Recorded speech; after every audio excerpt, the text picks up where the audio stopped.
#FUJIFILM GFX100RF review script. So there's been a lot of buzz around medium format cameras lately, and honestly, I've been seeing the FUJIFILM GFX100RF pop up everywhere in photography communities and on social media. People are talking about whether this thing is actually worth the investment, and I decided to dive in and test it out myself because the specs are pretty interesting. Link is in the description if you want to check the latest price on Amazon. This camera is wild because it's basically bringing medium format photography into this more portable, practical space that honestly wasn't really there before. For context, medium format cameras have always been these massive studio rigs that weigh a ton and require a ton of setup. The GFX100RF completely changes that equation by giving you a 102 megapixel sensor in this rangefinder-style body that you can actually carry around. Let's talk about what you actually get to work with here. That 102 megapixel medium format sensor means insane detail and resolution.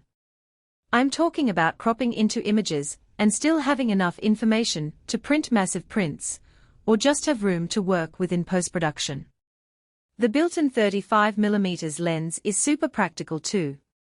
It's a wide angle, which honestly is what most photographers actually need in real life, not some niche focal length. One thing that really matters for creators is the video.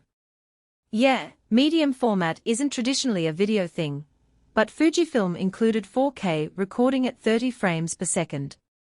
It's not going to replace a cinema camera, but if you're doing documentary work, or just want to capture some footage alongside your stills, it's there and it works well.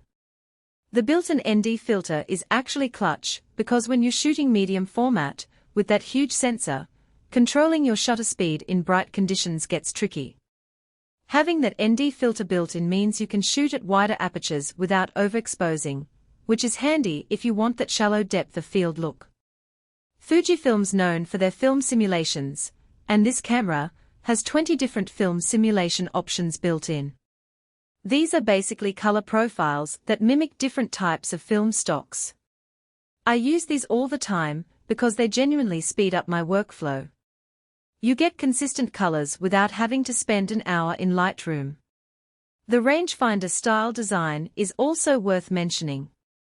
It means the viewfinder is offset from the lens, which some people love and some people don't.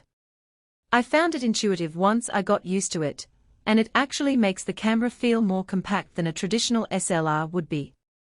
So real talk on the pros and cons. Obviously the massive resolution is incredible for detail work, and that built-in lens is genuinely practical and convenient. The body is more portable than traditional medium format cameras, which opens up where you can actually shoot. The main cons though. This is expensive equipment. Like, really expensive. And there's a learning curve if you're coming from full-frame cameras. Medium format workflows are just different, and it takes time to understand what the camera can and can't do. If you're serious about high-resolution photography, or you work in fashion, landscapes, or commercial work where image quality is the priority, this is worth considering. Links down below if you want to check pricing and current availability.